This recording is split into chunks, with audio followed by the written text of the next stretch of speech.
เสียงกองเสียงกองเสียงมองต่ำเข้าเสียงตุเจ้าเต็ดทำมาแล้วขอถวายความเคารพครูบาอาจารย์ทุกรูปทุกตนที่เปิดเครื่องวิทยุรับฟังตามวัดตามบาขอความสุขความเจริญจงบังเกิดแก่บรรดาพ่ออุ้ยแม่อุ้ยพ่อออกแม่ออกพี่น้องศรัทธาญาติโยมทั้งหลายวันนี้เป็นวันที่27เดือนกรกฎาคมพ.ศ. 2564ตรงกับวันอังคารเดือน10แรม3 ค่ำค่ำว่าเป็นวันอังคารในเวลานี้อาตมาภาพได้รับ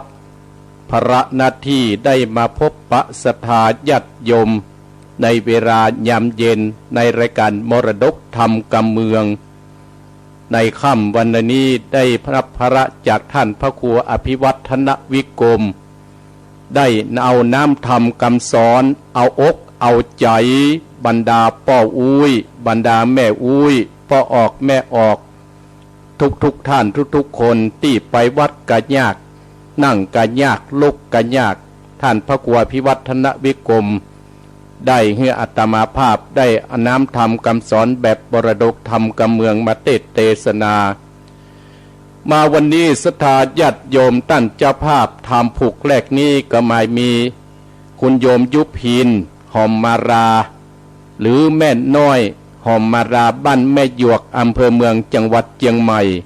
ได้เป็นเจ้าภาพทำผูกได้ผูกต้นในวันนี้ก็ขออนุโมทนากับท่านเจ้าภาพที่ได้มาเป็นเจ้าภาพฮืออาตมาและเป็นผู้ที่ฮือกำลังอกกำลังใจ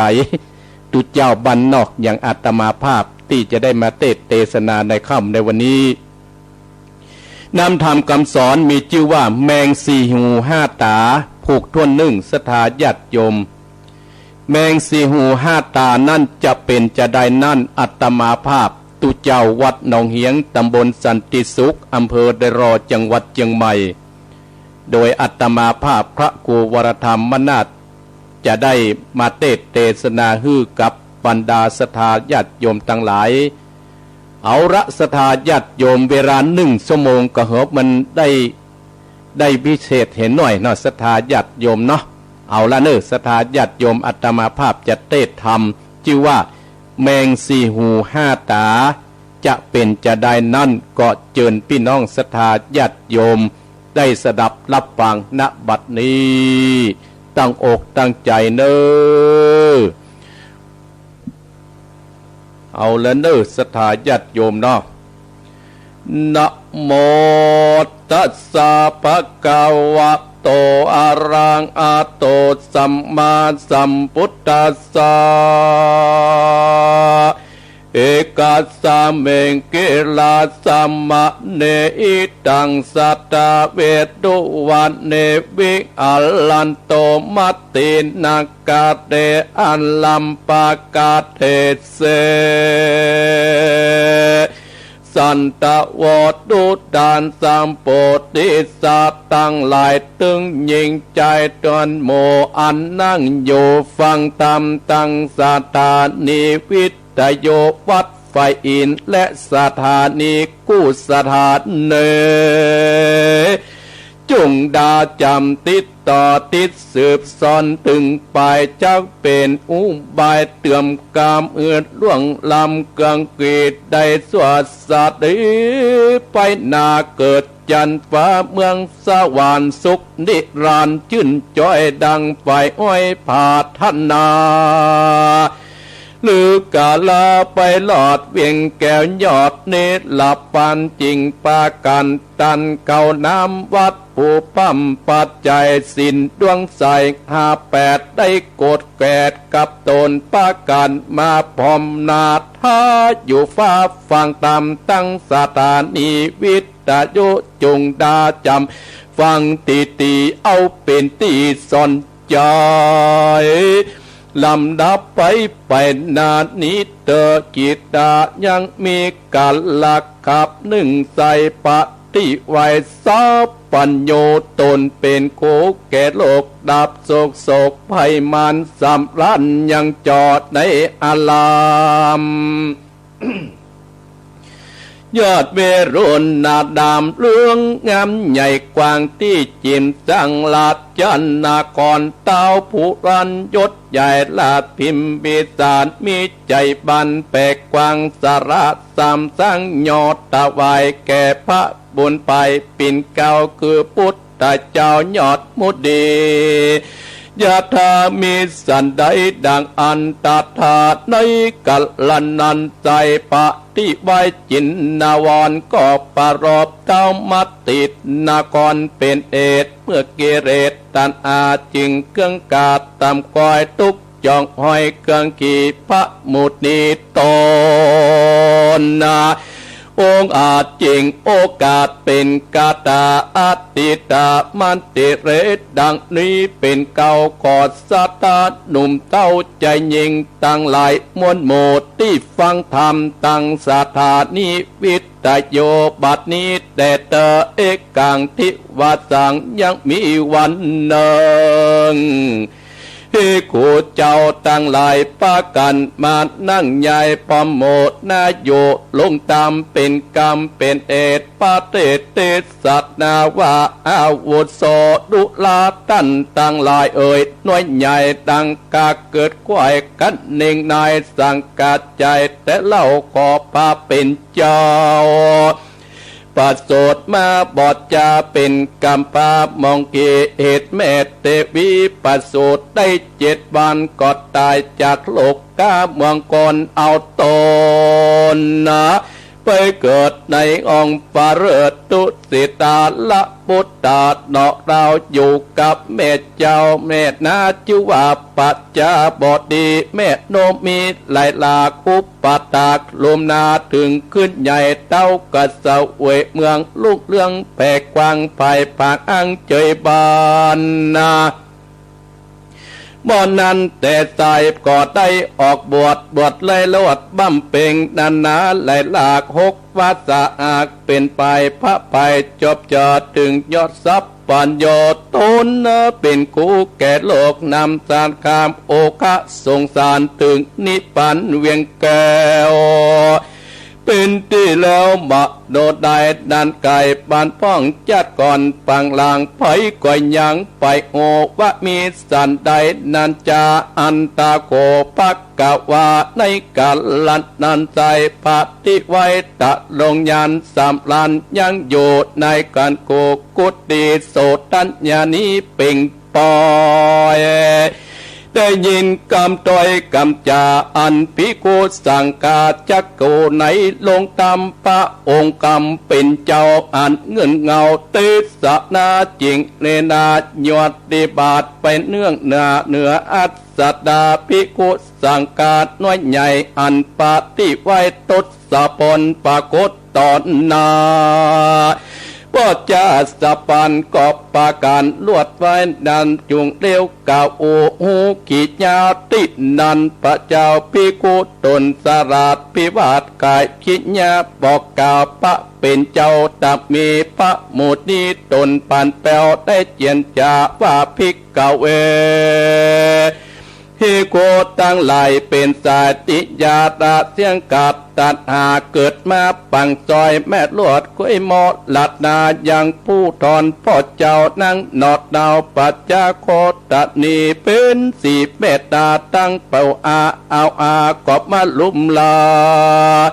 เพิ่มปาดดามีไปกวางสั่งสมปันเมื่อนนั้นนักสดหลายโกดวัดสาเอาเกิดมานานเล่าเป็นพระเจ้าไต่หนีทุกกีตำจากำพระยำแดงกำเอาไม้มาไล่ไต่ตัวตานนับวันแต่เล่าจำพ่อเจ้าโมลาดนาอาพรนาเฮาอาพรบอกกาดบาตกมาเดือดจนตำจาบอกมีปู่ป้าเอาอันเกี่ยวของวงยานตุกเข็นใจตำก้อยปางเมื่อซอยไปหลอนบุญจักหนึ่มเตรียมเก่าได้เป็นเจ้าตาลงเมือง เฮือนแหลดนาพุทธาตนปันแปวเก่าเต้าแดวลวดบ่าอุจจาตินันปีคูตั้งหลายปีวาดนามัสสวานขปิจินนมันเป็นเจ้ากับเจ้าอัตติตาภิกขุสังฆาที่สันได้พระเก่าจีอันตาโกภักกวาในกัดละนานพระทรงญาณจักนิทานล่วงแล้วจิงกายอุปแก้วเตสัตนาภิกขเวมัตติกะเตตจังกะเตเป็นตอนภิกขเวตุราภิกขุทั้งหลายอันเป็นนะสติญาเจือนนักปราชญ์เหมือนนานนักสอดลายกฎว่าศาสตร์ยังมีเต้าอดใจตนหนึ่งชื่อว่าเต้ารมาติราชดาจาสะโวยยวงใหญ่กว้างชื่อว่าพันตุมาติดนากรเต้าผูทรนามีน้องน้อยเทวีจิตนางมีอันใจงามบอดได้โสภาคงปัดลาตั้นเต่าดูชื่นเจ้าเรื่องลายเคาะมันไปอุบาทก่อยกาดเสียเมืองกะลุ่งเรืองพับเวียงใจบอกมีไหนเปรียบได้คือเวียงใหญ่ดุงามคนตั้งหลายหม้อขาดบางตาจุมมีปอกกาตั้งหลายแดนไก่คนในและคนออกเตียวเข้าออกสะโซนเสียงคนเดือดการเอิดเอาบอกหูคำเจ้าเต้าปุ้นไปยศใหญ่ก็บอกเอาไม่หมวดดำบอกกัดตำบาปบอกขนับเกณฑ์กาเศษนา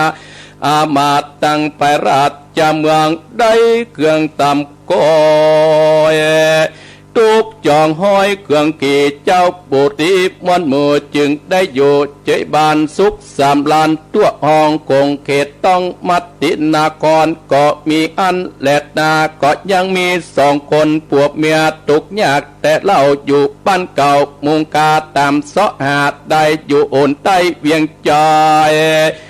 ที่กอบบันเด่นได้ทุกเกตดำจาดนุ่งเสื้อผ้าอยู่บาดน้ำขาดและเล่งงานเต้าไปพันก็ขอรับจังกัดตามการสั่งสาการมวนมากอ้อยและกล้วยปลาดอันตะวันกอบใบจาเจงนานาแต่ตามปาดเป็นจากกันหยับจากกัดนาถึงอนัตตากันอยากได้กระตากเจ้ยบานต่างจะบานเก่าต่อยจ้าอ่อนอ้อยโดยการเป็นนิรันดร์ตโตโพธิสัตโตอันว่าโพธิสัตว์เจ้ามูเจ้าโพธิสัตว์เจ้าตั้งหลายกอบบาเจบานโยกปิมันจันฟ้าลงแหล่งลาตุสิดาเมินนาดนักสดกอบมานับอันกดแต่นาดเนาะมุนียอดซอยกอบเมียตาดับกาจากสวรรค์เต็ดตองมาสู่ห้องเมืองก่อนตามมา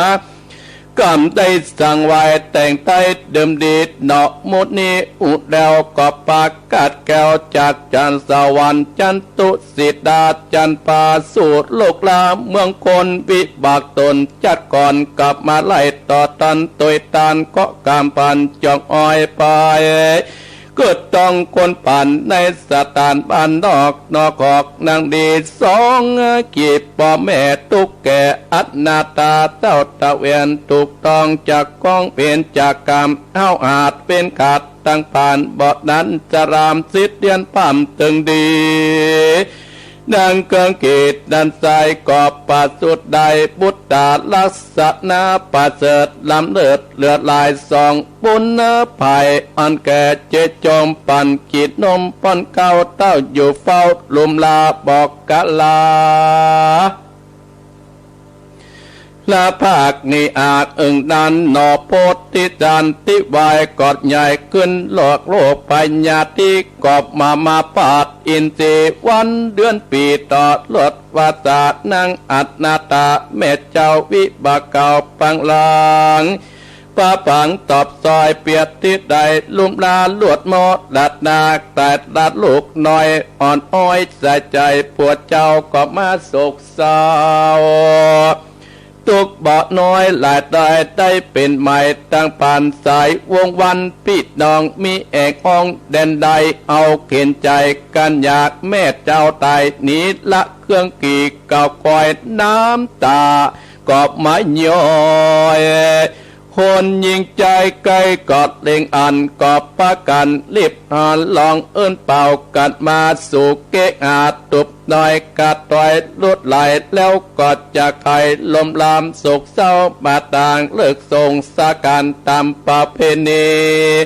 เอาขอนผีแม่เจ้าดันไปสู่ป่าเศร้าตรงตานโศกมักกะลออันว่ากุมารน้อยยอดซอยก็กัดก้อยมดดัดนาอยู่กับปิตาพ่อเจ้าตุกแต่เล่าเลือดลายกันว่ากินไงบอดจา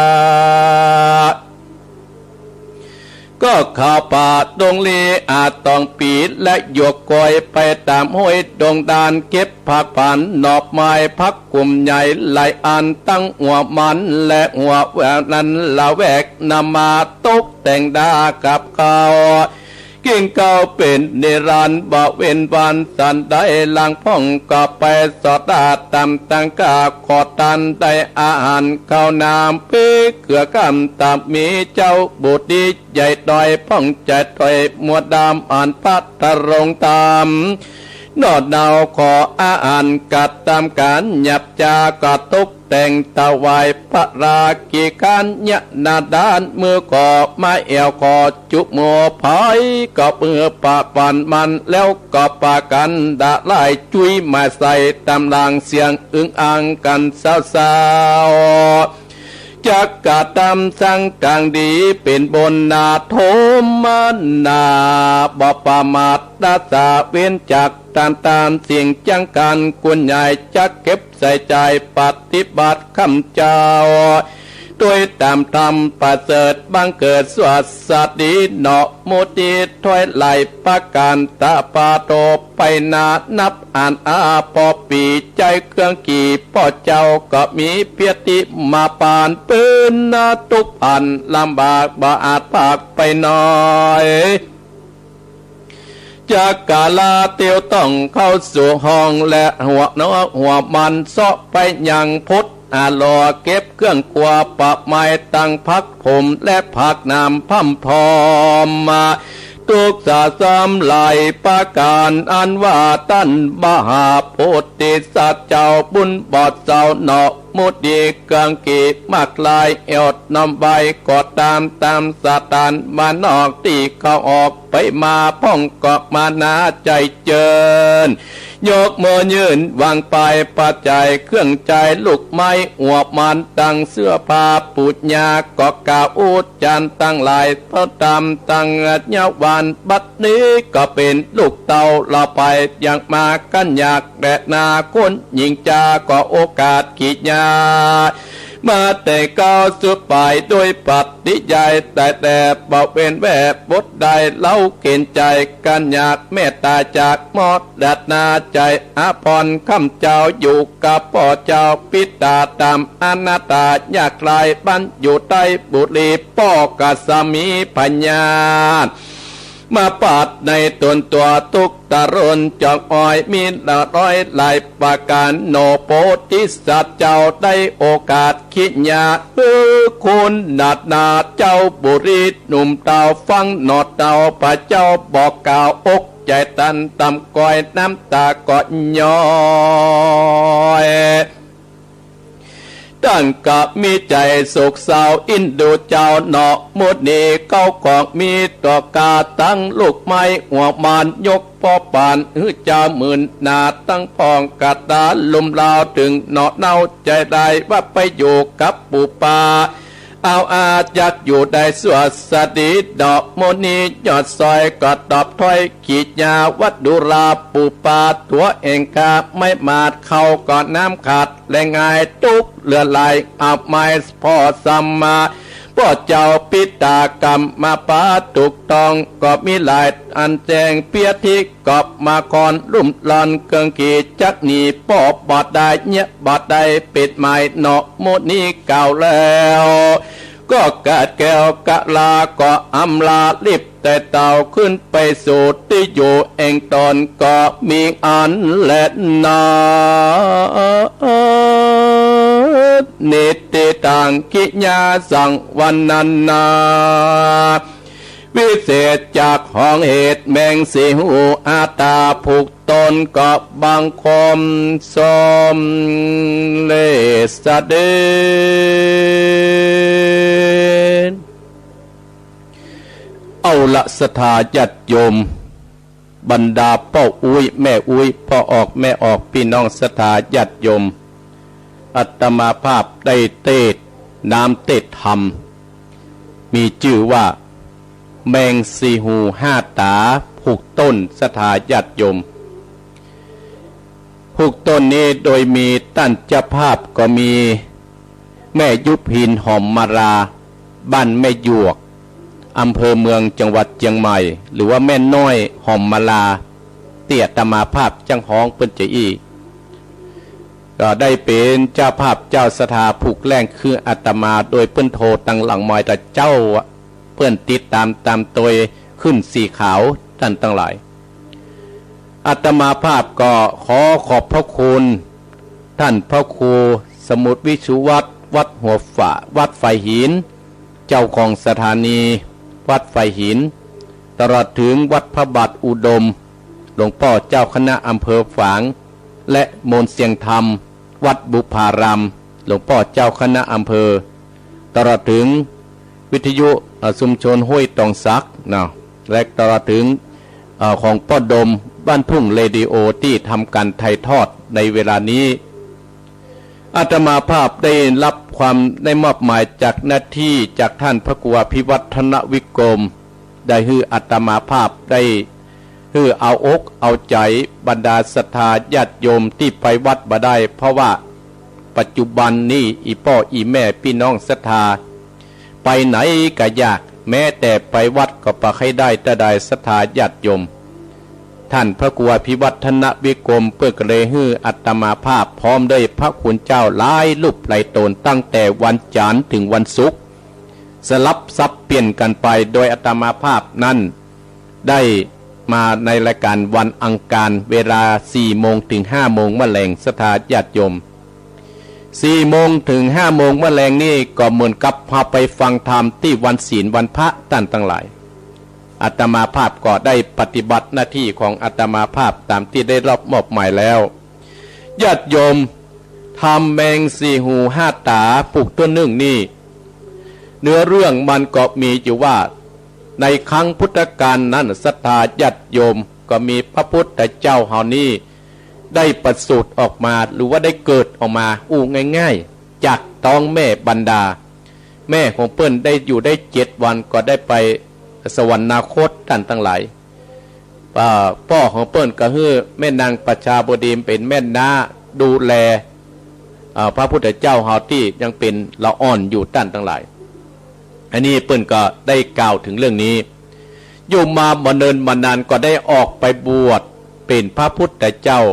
ปัจจุบันนั้นเฮาก็ได้เอาน้ำธรรมคำสอนที่พระพุทธเจ้าเฮานั้น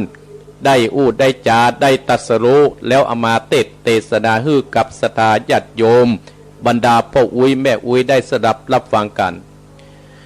ญาติโยมแล้วในเมืองนั้นเพิ่นได้กล่าวว่ามีเมืองหนึ่งชื่อว่าเมืองพัทุมตินครเมืองนี้ชื่อว่าพัทุมตินครเป็นเมืองที่อุดมสมบูรณ์มีพญาเจ้าเมืองชื่อว่าพญาราชมติราชาพญาเจ้าเมืองพัทุตินครเนี่ยท่านทั้งหลายมีเมียถึง7 เมียกันเนอะ มีมเหสี7 มเหสีหรือว่า7 เมียกันนะเอาอู้กันง่ายๆเป็นภาษาบ้านเฮาเนี่ยท่านทั้งหลายในเมืองเนี่ยท่านทั้งหลายเปิ้นก็ได้อู้กันจาว่าในเมืองพัทุมตินครนี่นะมีพญาเจ้าเมืองราชมตินครมติราชาเนี่ยเป็นพญาเจ้าเมืองเนี่ยได้ปกครองบ้านปกครองเมืองโอ้อุดมสมบูรณ์ท่านทั้งหลายคนเปิ้นกะมาแอวพ่อกาแม่กาก่อนนักบ่มีโรคเบียดเบียนสักอย่างเมืองนี้อุดมสมบูรณ์เพราะว่าพญาเจ้าเมืองเปิ้นปกครองบ้านปกครองเมืองด้วยคุณธรรมท่านทั้งหลายท แต่เมืองเนี่ยเมืองพัทนครเนี่ยพันตุตินครเนี่ยมีคนเฒ่า2 คนผัวเมียเนี่ยเป็นใจตุกกตะ2 คนผัวเมียเนี่ยท่านทั้งหลายอาศัยอยู่ตั้งหัวเมืองปุ่นตั้งทิศตะวันตกปุ่นท่านทั้งหลายอีพ่ออีแม่พี่น้องศรัทธาญาติโยมมีคนตุกอย่างนั้นโอ้ตุกแต่เนื้อท่านทั้งหลายเมื่อเจ้าก็ไปเสาะของกินของบาดในแพะในป่าเก็บผักกุมปลาผักขี้เล็กอันยังไปขายกันเก็บผักวงผักหวานถึงหัวมันเหลาวงเหลาแวกบัดจกเอาไปขายกินเลี้ยงแต่2 คนผัวเมียเนี่ยท่านเป็นคนมีศีลมีธรรมบ่เคยไปลักไผบ่เคยไปจกไผบ่เคยไปจุไผท่านทั้งหลาย2 คนผัวเมียเนี่ยมีลูกพ่อใจคนหนึ่งท่านทั้งหลายลูกพ่อใจก็นิสัยเหมือนพ่อเหมือนแม่อีพ่ออีแม่อันนี้เป็นว่าลูกไม้ประหล่นประไก่ต้นพ่อจ่าลูกพ่อใจคนนี้ก็เป็นคนขยันเห็นนะท่านทั้งหลายเป็นคนขยันมันนี่ฮะว่าเป็นคนขี้คร้านพ่อแม่สอนจะได้ปฏิบัติไปตามคำสั่งคำสอนของพ่อของแม่พ่อแม่คือว่าอยู่ในศีลในธรรมคืออยู่จักไปไหว้วัดไหว้สาอันยัง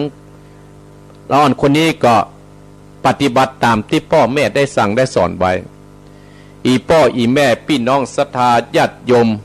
มันเป็นเรื่องธรรมดาเมื่อมีเกิดเมื่อมีแก่และเมื่อมีเจ็บและก็มีตายเป็นเรื่องธรรมดาแม่ของละอ่อนคนนี้หรือเมียของใจตุกกดาคนนี้ก็เกิดพยาธิเกิดโรคภัยไข้เจ็บมาปาดในอินทรีย์แม่ไอ้คนละอ่อนคนนี้ที่จะเป็นตุกกตะนี่ก็เกิดได้เสี่ยงชีวิตเสี่ยงลมหายใจไปก่อนที่จะเสี่ยงนะท่านทั้งหลายแม่ของใจละอ่อนคนนี้ก็ได้สั่งสอนว่าโอ้ลูกเฮ้ยการที่เฮาจะอยู่ในเมืองคนนี่ก็ขอให้ลูกนะเป็นคนดีมีศีลมีธรรมเน้อแม้นว่าเฮาจะตุกเฮาอย่างนี้เฮาจะไปลักไปโจกของคนอื่นเน้อให้เฮาประพฤติปฏิบัติให้เป็นที่ฮักของคนทั่วไปน่ะลูกเปิ้นหาปากแม่เปิ้นก็เสี่ยงชีวิตตายไปท่านทั้งหลายละอ่อนคนนี้ก็มีความกตัญญูต่อพ่อต่อแม่เมื่อแม่ตายไปก็พากันไปส่งสังฆทานคาบป้าก็ไปเผาอยู่ในพี่ปัจจาละเฮือกับพ่อละเฮือกับลูกซึ่งกระตุกขนาดท่านทั้งหลายละอ่อนคนนี้ก็ใหญ่ขึ้นมาก็ไปขอทานก็ดีไปเข้าไปแพะไปป่าไปเสาะอันยังไปขายเลี้ยงพ่อแต่พ่อของเปิ้นนะท่านทั้งหลายอยู่มาเหมือนเนินมานานก็พญาติก็มาปาดมาเอาจีมานี้เปิ้นก็อยู่ประสุขประสบายอยู่ก้าวบ้านบ่สามารถที่จะไปไหนละอ่อนนี้ก็ไปขอทานไปเลยท่านทั้งหลายโจรพี่น้องจะบ้านมาโอ้บางคนก็บาดใจบุญด่าไอ้น้อยนะโอ้ตีนมือดีกระตาก็ดีแข้งก็ดีอย่ามาเป็นคนขอทานอย่างอี้ด่าต่างๆนานาบางคนก็ฮือบางคนก็บ่ฮือศรัทธาญาติโยมมีแห่งคนกลุ่มหนึ่งก็อินดูสงสารกระถามว่าโอ้ตัวก็มาทุกแต่ทุกว่าเป็นละอ่อนเนี่ยไปอยู่กับพ่ออุ้ยบอกไปอยู่กับแม่อุ้ยอย่าบอกอย่างกันบอกต่างๆบอกโจรไปอยู่ละอ่อนคนนี้ว่าจะได้อีพ่ออีแม่พี่น้องศรัทธาญาติโยมทั้งหลายก็บอกว่าโอ้แม่อุ้ยพ่ออุ้ยลูกเนี่ยสามารถที่จะไปได้เพราะลูกเนี่ยจะต้องดูแลอีพ่อซึ่งแก่เฒ่าและมีพยาธิมาเบียดเบียนอยู่ที่บ้านพุ่นลูกก็จำเป็นต้องไปเสาะขอทานแบบนี้แหละเนี่ยท่านทั้งหลายโอ้ศรัทธาญาติโยมบรรดาพ่ออุ้ยแม่อุ้ยพ่อออกแม่ออกโคนตั้งหลายก็อินดูท่านทั้งหลายทำเรื่องนี้เนี่ยศรัทธาญาติโยมของอาตมาภาพเป็นธรรมบรรยาวแมงสี่หูห้าตาในผูกที่1นี่นะกินท่านไฟแดงเนี่ยไทยเป็นทองคำเนี่ยแมงสี่หูห้าตาจะเกิดบ่ได้ก็ยังได้เกิดด้วยนะบัดนี้มีใจตุกกตะละอ่อนตุกกตะน่ะหาเจ้ากินข้ามบัดนี้พ่อเพิ่นกำลังบ่สบายแล้วไผอินโดละอ่อนนี่ก็เป็นยอดกันเตดฮือเนอะ อู้เล่นฮือศรัทธาอู้ฮือบรรดาพ่อุ้ยแม่อุ้ยไข้หัวเนาะเฮาเข้าหัววันน้อยจิตกระแจ่มใสจิตเฮาก็จะแจ่มใสศรัทธาญาติโยมวันนี้เช่นเดียวกันซึ่งก็เป็นวันที่27ท่านทั้งหลายอาตมาภาพกินข้าวงายแล้วก็ได้นำพี่น้องชาวบ้านในตำบลสันติสุขเนี่ยพัฒนาที่เขื่อนที่อ่างเก็บน้ำร่วมกับเทศบาลร่วมกับ จิตอาสาโอ้ก็คือความร่วมไม้ร่วมมือกันเนี่ยบ้านเมืองก็จะเจริญรุ่งเรืองอาตมาภาพก็ขออนุโมทนากับศรัทธาญาติโยมที่ดูทางเฟซของอาตมาภาพโยมศิรินทิพย์บุญเลิศอยู่ที่กรุงเทพโยมแม่จิรพันธ์โมป้ออยู่ที่เวียงป่าเป้าอนุโมทนาเนอโยมแม่จันเพนคำโพธาอยู่ที่หอพักอนุโมทนากับโยมโยมแม่สุกแก้วเปรมกัญญาขออนุโมทนาเนนี่ใครอยู่ตั้งจอมตองวะเนาะแม่โยมบัวคำมีป้ออยู่แม่วางอนุโมทนาสาธุอันนี้โยมอยู่ที่ปุ่นอำเภอสันปะตองโยมแจมจันทร์สีล้อมอำเภอสันปะตองอนุโมทนาโยมแม่หลวงพิกุลปัญชัยแต่เจ้ากับไปร่วมพัฒนาอนุโมทนาสาธุเนแม่สุติวงศ์อยู่ที่สันใจอยู่ที่สันไซไม่ย่อยปุ่นอนุโมทนาขอบคุณท่านอาจารย์สุภจะโจภิกขุอนุโมทนาเตศธรรมเมืองเนาะอนุโมทนาขอบคุณหลวงปี้หลวงนาอนุโมทนาโยมอันนี้อยู่แม่วางอนุโมทนาสาธุโดยเนาะต่างคนก็ได้วันนี้เป็นวันแรกศรัทธาญาติโยมอาตมาภาพใจเวลามา35 นาทีที่ได้เทศได้อู้จากกับศรัทธาญาติโยมเวลาที่เหลือนี่อาตมาภาพก็ยังบ่ได้ฮื้อศรัทธาญาติโยมก็เดี๋ยวก็เลยเสาะหาเบอร์โทรศัพท์ก่อนเนาะศรัทธาญาติโยมเนาะฟังอาตมาภาพแล้วเป็นจะใดโยมวราพรแก้วกุราแม่หลวงเนอะอนุโมทนาสาธุเข้ามาเนียมลายหนึ่งอนุโมทนาสาธุเข้ามาเรื่อยนะญาติโยมเสียงนึ่งสายนะก็คือกำลังใจนึ่งดวง มีคนฟังอยู่ร้อยเนี่ยศรัทธาญาติโยมเนาะวันนี้ที่อาตมาภาพอยู่วัดก็มีงานอยู่ศรัทธาญาติโยมตะกี้ก็เสียงเครื่องอันนี้เนอะไม่ใช่เครื่องวิทยุอาตมานะเป็นเครื่องเทศบาลเปิ้นจะปราศาสัมพันธ์ทุกวันยกเว้นวันติดวันเสาร์เนาะทุกวันยกเว้นวันติดวันเสาร์จันทร์ถึงศุกร์เนี่ยเปิ้นจะเปิด4 โมงเปิ้นจะปราศาสัมพันธ์ศรัทธาญาติโยมโยมนวลสริหินเขียวอนุโมทนาสาธุอนุโมทนาเนอเอาละศรัทธาญาติโยมอาตมาภาพเปิดโอกาส10 นาทีนี่10 นาทีหรือว่าในกาอาตมาภาพจ๋าหรือว่าจาเนี่ยหรือว่าปัจจาเสีย15 นาทีละ4:35 นาทีภายที่ฟังอาตมาภาพเนาะความจริงอาตมาภาพจัดรายการมรดกธรรมกับเมืองวันติดเนอตี 4 ถึง 6 โมงเมื่อเจ้าแต่วันนี้อาตมาภาพลองปิกบ่เคยออกยามเย็นสักเกือสตาญาติโยมตื่นเต้นนะอีพ่ออีแม่เจ้าก็เมื่อเจ้าอาตมาภาพนี่ออกรายการนี่เย็นมันบ่ตื่นเต้นบ่ซ่อนหรออันนี้อาตมาภาพซ่อนนะมองว่าเป็นซ่อนเป็นยังซ่อนสู้กะหรือว่ากลัวศรัทธาบ่ฟังกะกันเนาะศรัทธาลองโทรหาอาตมาสักกรรมเนาะลองสายแรกจะเป็นเจ้าที่ไหนพี่น้องฟังว่าจะได้ฟ้าฟังโทรมากะลองโทรมาเนี่ย082-885-7225 ยังมีคนฟังนี่ฮะเป็นคนที่ไหนหมูเนอเจริญปอนน้ำมันสการเจ้าหันพระครูอยู่ที่ไหนฟังอยู่เนออยู่หลังจากแม่สาวเจ้าฟังอยู่เนอแมงสีหู5 ตานะแม่ก็ไม่ปานีกันเนาะแม่เนาะแม่จันโสมแม่จันโสมพี่น้องฝางมาแล้วฮั่นจันโสมฝางไม่อายดีเนอแม่เนี่ยฟังหลายรอบละแต่มันก็ทำให้จำได้ดีเนาะดันดิเข้าใจเจ้าน่ากะเนาะฟังต่อไปเนอแม่เนอทุกวันการเนอแม่จันโสมไม่อายจะเล่นปอนเอามาหันมาแล้วหันจะเล่นปอนเจ้าว่าสาเจ้าท่าอยู่ที่ไหนแม่อยู่โดยหล่อแม่หลวงย่างไม่หลงปานวันนี้อย่างใดเนี่ยปะเนี่ยตาโจกแม่หลวงถ้าเปิดปะปะได้กะปะเจ้าได้ยินมากอาจารย์บรรยงเพิ่นว่ารายการไว้ต่อว่าแล้วเจ้าว่าอาตมาจะมาเนาะเจ้าก็เลยเก่งไว้อาจารย์อนุโมทนาสาธุนะแม่เนอเจ้าก็จะท่านมอโควิดเปิ้นแบบปิดแกท่านก็ออกวันติดเนาะเจ้าไปขายของแล้วก็ไม่ได้ฟังไงแกน่ะกะนี่มาออกมาแรง ออกมาแรงอีได้ฟังแกแกบัตตี้เขาไปขายของเนาะประเดี๋ยวโควิดไปกับปีท่าอนุโมทนาแม่หลวงเด้อเจ้าให้กำลังใจนะเจ้าขอบคุณอนุโมทนาสาธุโอ้มีคนติดตามเจริญปอนกาวสาธรรมกูพ่อบุญมีครับฟังอยู่นี่เมืองกลางท่านคนใจเน็ตเนาะเป็นจะได้วันนี้โอ้มีที่สนใจดีท่านฟังผูกสองเนอะครับฟังก็แปดด้วยกันยินดีเนอะยินดีเนอะวันเสาร์เจริญปอนเจริญปอนเจริญปอนแม่เจ้าหลวงพ่อขาวเด้อแม่หลวงบัจจะได้ฟังอยู่เจ้าฟังแม่เจ้านี่แต่ฟังว่างได้ฟังว่างนั้นรับด้วยมันออกเจ้าเกินเนาะเจ้ายินดีนะแม่หลวงเนอะมาดูมาฟังยินดีแม่หลวงเนอะบุญรักษาหันแม่หลวงหนองผ้าขาวเจริญปอนไหว้ขาเจ้าพา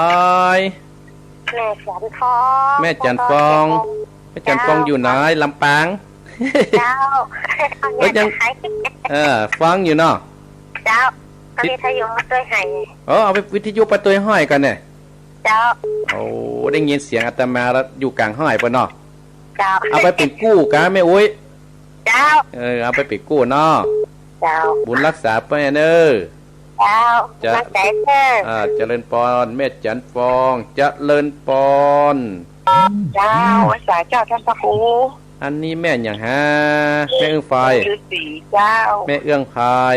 เจ้าฟังอยู่เจ้าแมงสีหูแห่แต่ที่ทุกคนเอาอันไปเลี้ยงแล้วเนาะที่อันที่ไปเองเนี่ยนะเพื่อเอามาเลี้ยงแหละมันจะเป็นจะได้ฟังต่อไปนะไม่เอื้องพายเนอะเจ้าไว้แต่เจ้ารักษาเจ้าเจริญปอนเจริญปอนเจ้าแต่ไว้แต่เจ้าท่านพระครูเตี้ยศิลพรสิเตี้ยพันธงละปุ่นเนอะไม่สุกแก้วเจ้าติดตามยันเด้อทำแมงสีหูแห่แต่เนี่ยกำลังผูกแรกนะเจ้ากำลังผูกแรกบอกข่าวฟังว่าจะมาบันมาบางคานเนอแม่เนอมาเจ้ามาเข้ามาคานตัววันติดกับวันอังคารเจ้ายินดีนะแม่เนอเจ้าติดตามอยู่เด้อขึ้น98.7น่ะมันชัดเจนดีเจ้ายินดีนะแม่เนอเจ้าสาธุเจ้าเด้อจะเลินปอน0828857225เจริญปอนภาษาเจ้าทางพระครูแม่เพ้นแม่นก่อเจ้าเห็นนะเจ้าฟังแค่เจนเด้อชัดเจนนะไม่เพ้นเนาะภาษาทางพระครูเด้อฟังแค่เจนนั่นม่วนแท้รู้เต็มอิ่มแม่เนาะเต็มอิ่มเนาะอิ่มบุญแท้อิ่มคำยินดีเนอแม่เพ้นเนอ0828585725เจริญปอนเนอศรัทธาญาติโยมโอ้พี่น้องฟังก็ยังฟังอยู่วันหน้าอาตมาภาพไปที่สันต้นปอนะศรัทธาญาติโยมคนเฒ่าป้าอาจารย์ประกาศว่าฟังอยู่นะท่านพระครูปได้โทรปได้ญาติโยมบ้านไก่เนอบ้านไก่เนอสัดเจนก็ฟังตั้งได้พี่น้องลำปางกับมาละมีแม่จันโสมแม่อายแม่หลวงปันตาโจกพ่อบุญมีเมืองกลางแม่หลวงหนองผ้าขาวแม่จันฟองลำปางแล้วก็แม่เรื่องภัยดงฤาษีแม่สุกแก้วศิลาพรแม่เพนต้าจังตั้งต่างหลายแต่คนเข้าได้ว่าปัจจัตตังก็พ่อหั่นพิมพากันทาใจเนี่ยอนุโมทนาสาธุโอ้ท่านแม่อาจารย์โทรมานี่อนุโมทนาสาธุเด้อเนอบุญรักษาตะกี้ท่านทั้งหลายก็ฟังทำไปละญาติโยมถ้าใครจะโทรก็ได้อยู่เนอโทรมาถ้าบัดโทรอาตมาภาพก็จะได้อู้ธรรมะเสริมไปเนาะมาแล้วเจริญปอนแม่เจ้าอยู่แม่บัวคำพระเจ้าของเราเจ้าแม่บัวคำชัดเจนดีกว่าแม่บัวคำฟังชัดเจนเลยฟังอะไรกับฟังนะครับกันนี้วันการกับแม่แหมนะมา13เตื้อได้นะ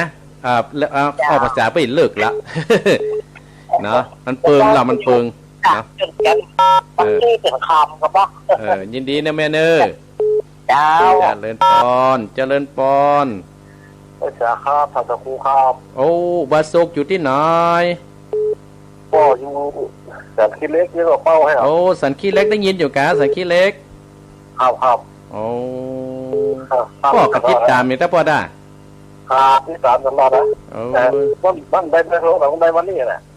กำลังเริ่มวันนี้นะพ่อเนอะ ครับ เริ่มแมลงวันนี้ครับอนุโมทนาเนอะ ครับ สันขี้เล็กเวียงปะป้าเจริญปอนอุบาสกเจริญปอน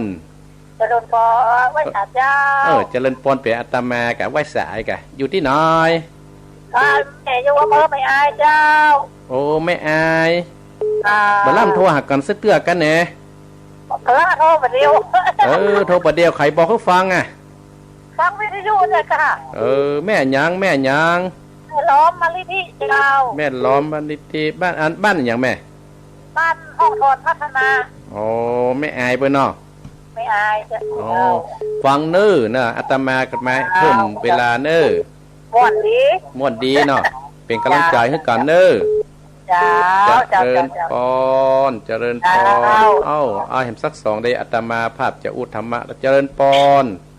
ไหวสาเจ้าฐานพระครู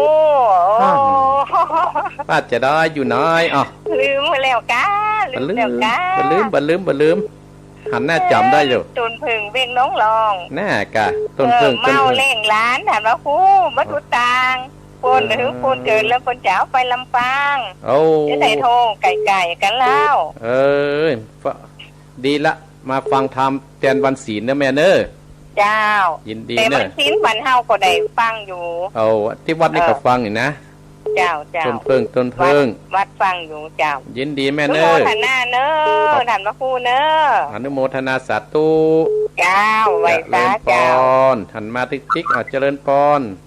ครับผมกลับไปสาครับผมอันนี้พายเน้นรักครับผมพี่เน้นรักฟังอยู่เนาะครับฟังดีละคือกำลังใจซึ่งกันและกันเนาะครับแมง4 หู 5 ตา4 หู 5 ตากำลังจะเข้าเรื่องอยู่นะกำลังจะเข้าเรื่องเนาะเป็นกำลังใจเสมอนะครับเนอะครับผมก็เป็นกำลังใจให้หลวงพี่เน้นเนอะครับผมอนุโมทนาสาธุกลับไปสาครับผมสุดท้ายที่แม่มาหันเจริญพร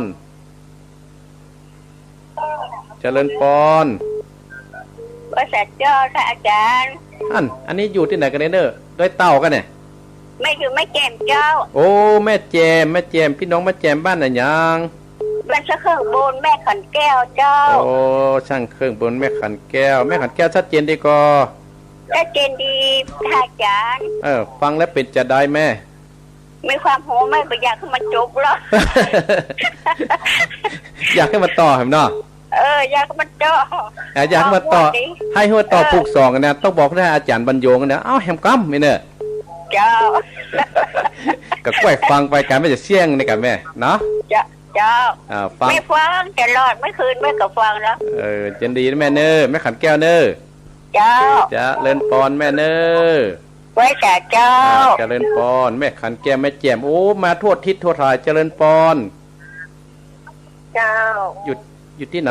เชียงใหม่อยู่เชียงใหม่ปัตตานเชียงใหม่เจ้าปัตตานเชียงใหม่เจ้ากล้าฟังกันแม่กล้าฟังแล้วมันไม่ได้โทรเจ้าโทรวันนี้ก็ได้เจ้าปัตตานเชียงใหม่เคยมาโดยล่อก็โดยทานเจ้าถ้าไปวัดเหมือนกันถ้าโรคโควิดแล้วมันจะไปนะเจ้าท่านฟังไปก็ได้จ้ะเนาะฟังมื่นมาแม่ฟังอาตมามื่นได้ยังตุนคู่องค์เจ้าวัดการบันทึกฟังหมดเลยเจ้ายินดีเนอะพี่น้องปัตตานยินดีพี่น้องเมืองจะโทรเนี่ยวันนี้มันโทรติดกันเลยเจ้าดีนะเจ้าขอบคุณเนอะปัตตานเชียงใหม่เนอะเจ้าไว้สาเจ้าเล่นปอนนี่มันค่อยเลิกเลยเนอะสถาญาติโยมเนาะมาทุกที่ทุกทางอัตมาภาพท่านพระครูเพื่อนอัตมาภาพมาออกตอนแรงเนี่ยจะมีใครตัวหาอัตมาฮะก็อนุโมทนาพี่น้องตามแม่แจ่มเนาะแม่ขันแก้วปัตตันเชียงใหม่วัดโทครั้งแรกแต่ว่ามีโอกาสจะมาอนุโมทนาเด้อที่ได้ปุ่นสันคิดเล็กเวียงปะเป้าเหมือนแล้วก็ต้นเพิ่งนะต้นเพิ่งแม่อุ้ยต้นเพิ่ง แม่เพนเขาอนุโมทนาสาธุเนอะโอ้เวลาไล่มาแล้วศรัทธาญาติโยมอาตมาภาพก็จะประหับสายเลยเนอะจะปิดสายก่อนเนาะขอบคุณศรัทธาญาติโยมถ้าไผจะโทรนี่นะต้องโทรที่รายการวิทยุจำเบอร์ไผ่เบอร์มันเบอร์ของอาตมาภาพนี่0828857225เนื้อศรัทธาญาติโยมอาตมาภาพดีใจศรัทธาญาติโยมที่อีพ่ออีแม่ได้ติดตามโดยอาตมาภาพทำแมงสี่หิวห้าตาเนี่ยศรัทธาญาติโยมผู้ที่เรียบเรียงต้นฉบับเดินคือยานะสัมปโนร้านที่เพื่อนพิมพ์ขายกับร้านพินโยหลับปูนนี่ตะกัดหนองดอกนี่มีตึงมดตึงมวล7ผูกกันทั้งหลายรู้สึกว่าไผหุ่นนะเอามาตานอาตมาภาพวันนั้นท่านพระครูพิวัฒนวิโกมเพิ่นบอกว่าเทศธรรมอาตมาภาพก็เลยเปียเนื้อธรรมคำสอนนี่มาเทศนาฮือศรัทธาญาติโยมอาตมาภาพอนุโมทนากับศรัทธาญาติโยมทุกท่านทุกคนที่ได้ปากันฟังน้ำฟังธรรมในรายการมรดกธรรมกับเมืองยามเย็นในรายการของเรื่องฤดูพรรษาเนื้อศรัทธาญาติโยมเนาะคุณสมบัติของคนดีอีพ่ออีแม่ญาติโยมที่ฟังนี่ก็เป็นคนดีนะท่านทั้งหลายคุณสมบัติคนดีต้องมีห้าประการด้วยกันนี่ธรรมะแถมท้ายในศรัทธาญาติโยมถ้าจะเปิดสายจนเสี่ยงเวลาอาตมาภาพก็กลัวท่านประธานวิทยุท่านพระครูพิวัฒนวิกรมจะเดือดเนาะ เอาธรรมะอย่าพ้องกาลูกพี่จะเดือดมาจะเป็นต้องหาธรรมะมาเสริมท้ายในรายการคุณสมบัติของคนดีมี5ท่านทั้งหลาย1คุณวุฒิ2คุณสมบัติคุณประโยชน์และคุณภาพและคุณธรรมคนเฮาเนี่ยศรัทธาญาติโยมคุณวุฒิก็คือหมู่เฮาท่านทั้งหลายขึ้นสีข่าวเฮาเนี่ยที่ฟังอาตมาภาพเนี่ยก็ศึกษาในด้านความรู้ฟังครูบาอาจารย์คนเฮาเนี่ยถ้ามีความรู้นักเนี่ยท่านทั้งหลายตกน้ำอะไรตกไฟบ่ไหม้คนก็จะยกย่องสรรเสริญในอีพ่ออีแม่เพราะฉะนั้นคือว่าคุณวุฒิมีความรู้เนี่ยมันจะดีท่านทั้งหลายอย่างบรรดาพ่ออุ้ยแม่อุ้ยที่โทรหาอาตมาภาพเนี่ยนับว่าเป็นคนที่หาความรู้ใส่ตัวแล้วเอาไปสอนลูกสอนหลานต่อไปคุณสมบัติท่านทั้งหลายเมื่อเฮามีความรู้เฮาต้องมีคุณสมบัติเฮาฟังแล้วเฮาก็ต้องนำไปประพฤติปฏิบัติเป็นแบบอย่างให้กับลูกกับหลานต่อไปปัจจัยฟังแล้วทิ้งกว้างอีพ่ออีแม่และคุณประโยชน์ฟังแล้วเฮากระจายน้ำธรรมคำสอนที่ครูบาอาจารย์เทศเนี่ยเฮาเอาไปใช้เป็นประโยชน์กับบ้านกับเมืองเป็นประโยชน์กับตัวเป็นประโยชน์กับครอบครัวเมื่อเฮาใช้เป็นประโยชน์และศรัทธาญาติโยมความร่มเย็นเป็นสุขก็จะเกิดในบ้านในจองเฮาและคุณภาพเมื่อเฮาได้ใช้แล้วก็จะเป็นคุณภาพคับแก้วกันโอ้ฟังท่านพระครูวรธรรมหนองเหียงแล้วม่วนแตะม่วนบ้าเนี่ยเอาปัจจัยมาเป็นคุณภาพในนั้นทำคำสอนและคุณธรรมกล่าวครูเฮาจะต้องมีคุณธรรมประจำจิตประจำใจเฮานั่นก็คือใจผมวิหารตั้ง4ก็คือเมตตากรุณามุทิตาอุเบกขาเนี่ยท่านทั้งหลายเอาไว้ในจิตในใจเฮาต่อไปนี่อาตมาภาพเลยเอาหลักธรรมะเนี่ยฝากเป็นข้อคิดให้ศรัทธาญาติโยมบรรดาพ่ออุ้ยแม่อุ้ยพ่อออกแม่ออกพี่น้องศรัทธาญาติโยมทุกท่านทุกคนที่ได้ฟังรายการอาตมาภาพในวันนี้โอ้อาตมาภาพก็ขออนุโมทนากับศรัทธาญาติโยมที่เข้ามาโยมปราณีอยู่หนองคายเบ้อเนอะโยมปราณีท่านอาจารย์แม่นแป้นโยมพิมพากันทาใจโยมปัจจัตตังโยมทุนเล็กก้าอนุโมทนาสาธุเนาะเอาละศรัทธาญาติโยมเวลาก็หมดลงแล้วเนอะศรัทธาญาติโยมปะกันผูกต้น2วันอังคารหน้าเนอะว่าไอ้น้อยที่เป็นลูกคนตุกจะเป็นจะได้ป้อมันจะตายกะจะเป็นจะได้ก็เจิญศรัทธาญาติโยมเดี๋ยวแม่เปิ้นไต่เผาผีไปเรียบร้อยแล้วค้างป้อเปิ้นประสบายเจิญศรัทธาญาติโยมท่านผู้ฟังทั้งหลายสดับรับฟังผูกท่วน2ต่อไปเนอะวันอังคารหน้าเนาะท้ายที่สุดเนี่ยอาตมาภาพก็ขออนุโมทนากับศรัทธาญาติโยมทุกท่านทุกคนที่เปิดเครื่องวิทยุรับฟังศรัทธาตั้งอกตั้งใจฮับปอนเนอร์ตั้งอกตั้งใจฮับปอนเนอร์ เอวังหุนตุดีระอัจยันในวันนี้ก็หากเป็นวันดีทิฏฐิอันวิเศษเหตุนั้นก็หมายมีแม่ยุพินหอมมาราหรือว่าแม่น้อยหอมมาดาบ้านแม่หยวกได้เป็นเก้าเป็นประธานมาปูจาเอาพระธรรมเทศนาผูกนี้เพื่อจักทำบุญทานไปฮือกับเจ้ากรรมและในเวรก็ดีขอเฮือเป็นบุญเป็นกุศลแม้นว่าไปประหลอดประเติงก็ขออัญเชิญเทวบุตรเทวดาอันรักษาอย่างที่วัดอันรักษาอย่างที่บ้านที่จองจึงนำบุญกุศลอานิสงส์แห่งพระธรรมเทศนาแมงสี่หูห้าตานี้ไปรอดไปถึงเขานั้นได้รับได้กินได้บริโภคได้พ้นจากที่ยากได้ภาคจากที่ทุกข์ให้ได้ถึงที่สุขได้ร้อนต้าปันติสมดังคาถาบดีขององค์สรีพระสัมมาสัมพุทธเจ้าตรัสเทศนาว่าอายุวัฏโกธนวัฏโกสิริวัฏโกยะสะวัฏโกภระวัฏโกวันณวัฏโกสุขวัฏโกหุนตุสัพพตาทุกขโดปปยาเวราโสกาหุนตุสัพพตาทุกขโรปปยาเวราโสกาหุนตุสัพพตาสัพพิติโยอิวัสสันตุสัพพะโรโกยนัสสันตุมาเตวันตรายโยสุขีติกายุโกภวะอภิวาทนาสีริสะนิจังอุตตาปจายโนจัตตาโลธรรมาวัฏันติอายุวันโนสุขังปะลา